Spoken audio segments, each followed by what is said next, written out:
পার্বত্য জেলায় নিরাপত্তা ঘাটতি দূর করে শান্তি নিশ্চিতের মাধ্যমে সামাজিক, সাংস্কৃতিক, অর্থনৈতিক সমৃদ্ধির জন্য কাজ করতে চায় সেনাবাহিনী।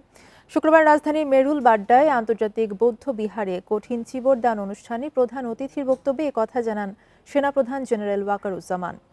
বলেন, সেনাবাহিনী দেশের নিরাপত্তায় সব কাজ করবে। পার্বত্য জেলার সব নাগরিকের উন্নয়নে বাহিনী কাজ করতে চায় বলেও জানান তিনি।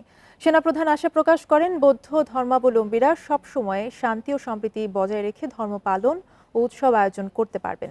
তিনি বলেন, ধর্মীয় অনুষ্ঠান সুষ্ঠুভাবে পালনে সব ধরনের সহযোগিতা করবে সেনাবাহিনী। এ সময় সব এলাকায় ধর্মীয় সম্প্রীতি ও সহনশীলতা বজায় রাখার জন্য সবার সহযোগিতা কামনা করেন জেনারেল ওয়াকারুজ্জামান। আমরা দেখতে চাই যে এভাবেই প্রতিনিয়ত, প্রতি বছর, প্রতি সময় আপনারা আপনাদের এই ধর্মীয় অনুষ্ঠানগুলো পালন করবেন, সুখে থাকবেন, শান্তিতে থাকবেন। এই জন্য আমাদের যা কিছু করতে হয় ইনশাআল্লাহ আমরা সেটা করব।